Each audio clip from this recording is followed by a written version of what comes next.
चावल के। आप देखिए पहले किसान को नहीं मालूम था, तरह तरह के बीज है। एक बीज से 1500 गेहूं के बीज, गेहूं के एक बीज से 1500 बीज निकाले जा सकते हैं। प्लांट ब्रीडिंग और जेनेटिक्स पर जो रिसर्च हो रहे हैं, मौलिक अनुसंधान। एक हमारे साथी हैं, उन्होंने इस पर रिसर्च किया, छोटे छोटे ऐसे खेत बनाकर, और वो बीज, गेहूं के बीज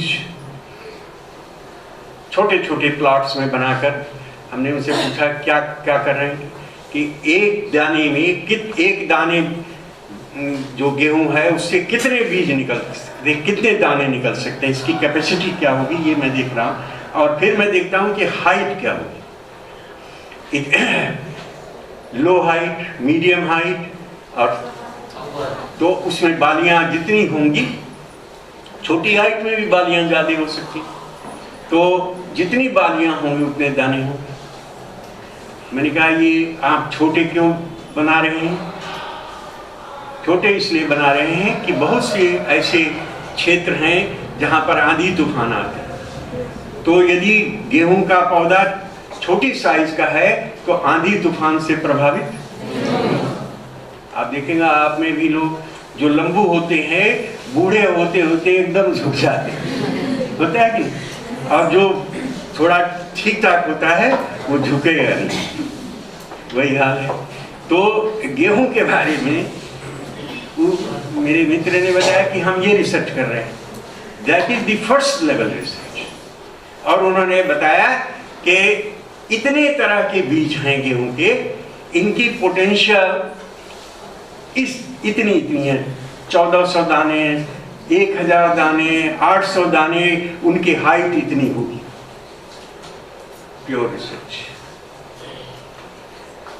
तो मेडिकल साइंस है, एग्रीकल्चर साइंस है, इंजीनियरिंग साइंस है। इंजीनियरिंग साइंस में भी प्योर रिसर्च होता है। और पुल बनाना है, किस तरह का स्टील इस्तेमाल किया जाए, कौन सा स्टील एक मजबूत पुल को बनाने में मददगार होगा, इस पर रिसर्च होती है। स्टील की ताकत देखी जाती है, छोटे छोटे लैब्स में देखी जाती, और फिर उस स्टील को बाजार में दिया जाता है, वो पुल बनाने के काम आता है।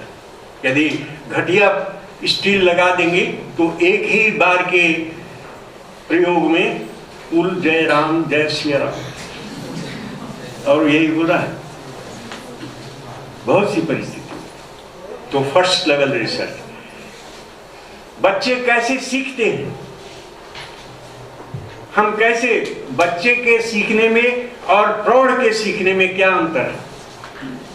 जीन पियाजे, स्विट्जरलैंड का मनोवैज्ञानिक, इसने अपने परिवार पर ही अपने बच्चों पर रिसर्च किया। ये मौलिक अनुसंधान। स्किनर ने चूहों पर प्रयोग किया, और यदि चूहों को वो लीवर दबाते हैं और अन्न के दाने मिलते हैं तो चूहा लीवर दबाना सीख लेता है, और वो लीवर दबाते हैं, उनको बिजली का झटका मिलता है तो वो लीवर दबाना जो पहले सीखा छोड़ देते। तो रिवार्ड एंड पनिशमेंट, रीइंफोर्समेंट, इस पर जो स्किनर ने काम किया, ये मौलिक अनुसंधान का उदाहरण। तो आपको मैंने भिन्न भिन्न क्षेत्रों से मौलिक अनुसंधान के उदाहरण दिए। मौलिक अनुसंधान में नियंत्रित परिस्थितियों में एक खास चर में हेर फेर लाकर दूसरे चर पर, उसका एक चर का दूसरे चर पर प्रभाव देखा जाता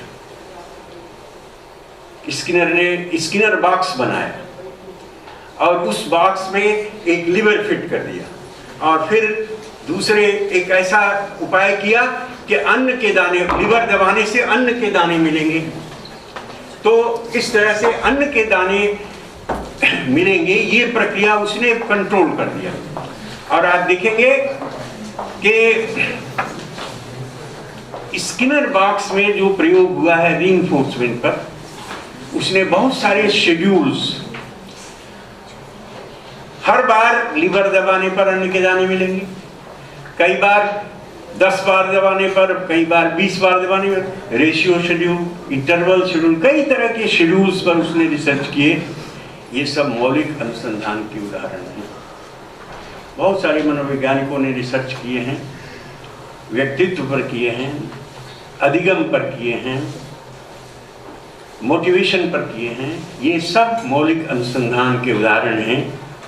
और जब हम उन सिद्धांतों को जो मौलिक अनुसंधान के दायरे से निकलते हैं,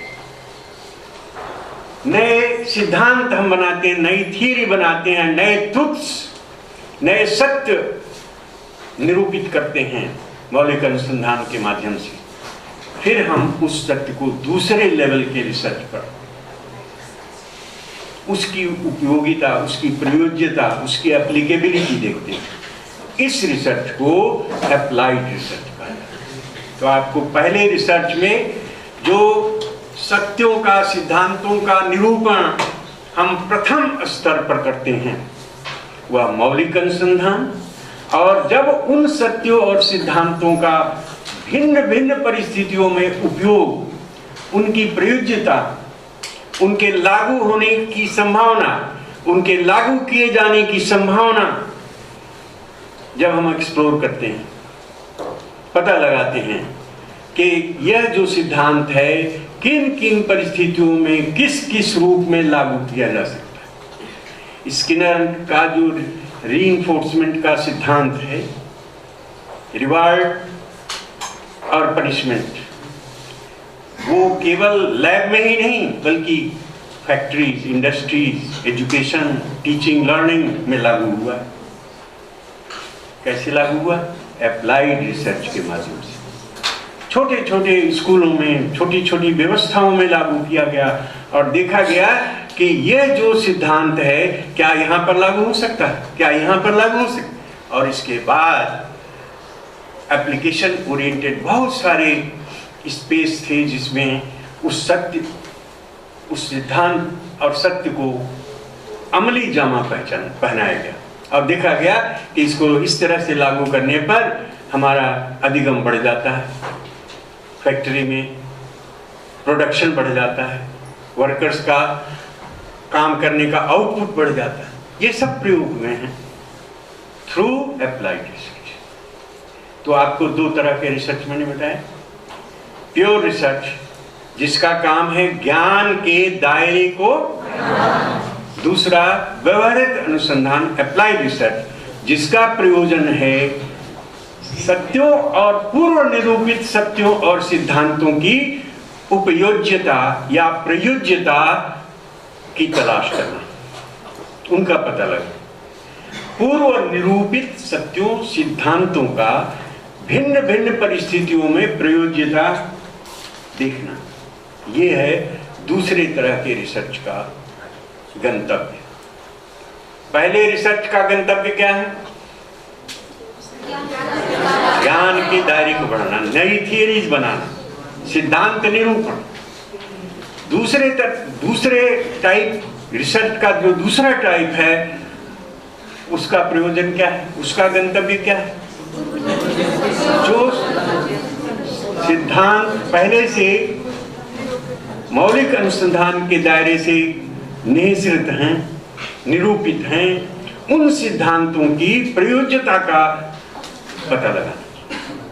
और तृतीय शोध क्रियात्मक अनुसंधान, उसका गंतव्य है जो भी हमारी परिस्थितियां हैं उनको, उनमें सुधार लाना, उनको बेहतर बनाना। जिन परिस्थितियों में हम काम करते हैं, चाहे स्कूल की परिस्थिति हो,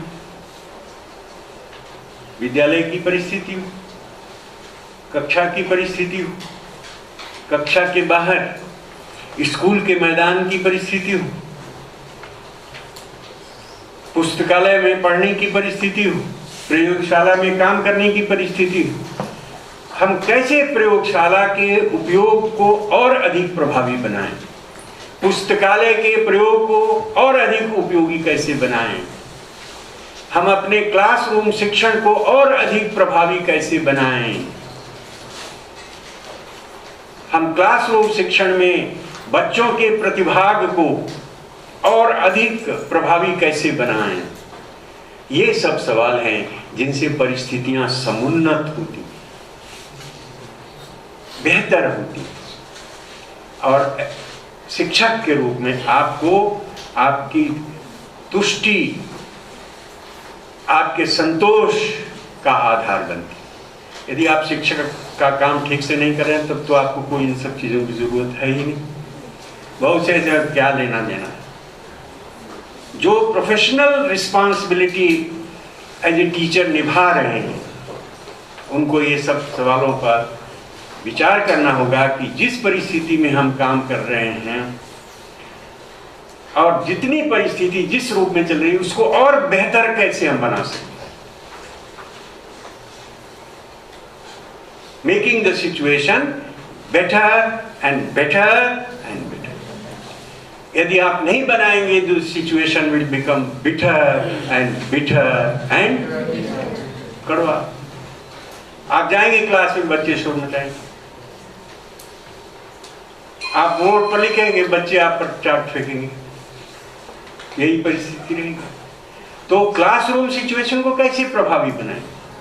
बच्चों के प्रतिभाग को और अधिक सक्रिय और अधिक उत्पादक और सृजनशील कैसे बनाएं? इसके लिए action research. Action research recognise नहीं था पहले, ये अप्लाइड रिसर्च का ही हिस्सा माना जाता था।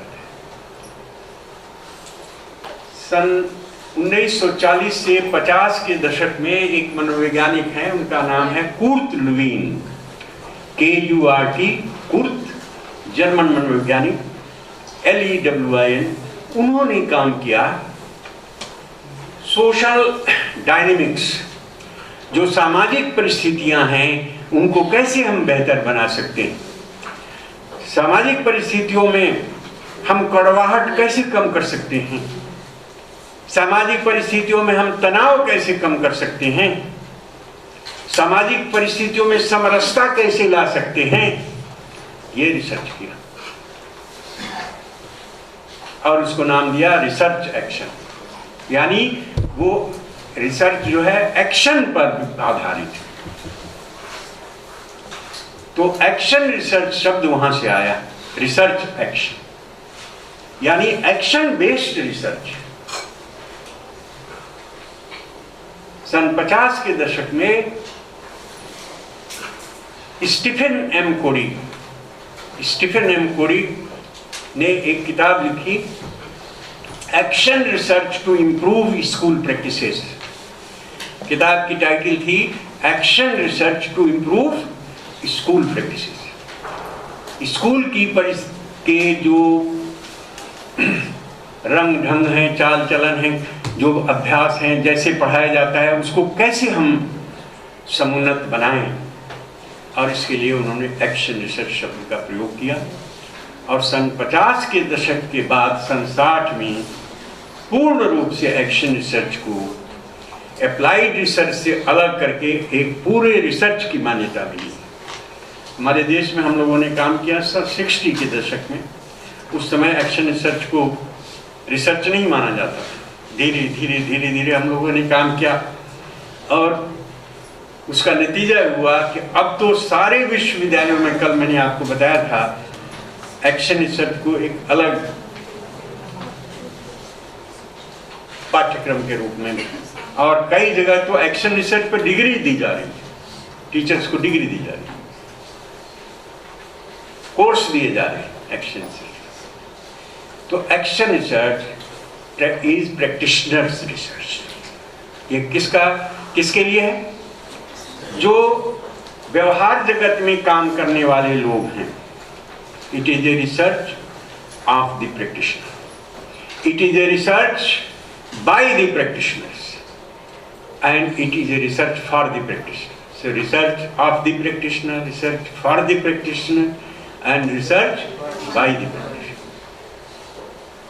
जो जैसे शिक्षकों द्वारा शिक्षकों के लिए और शिक्षकों से के ये किया जाए, उस शोध को शिक्षा में क्रियात्मक अनुसंधान का नाम दिया गया।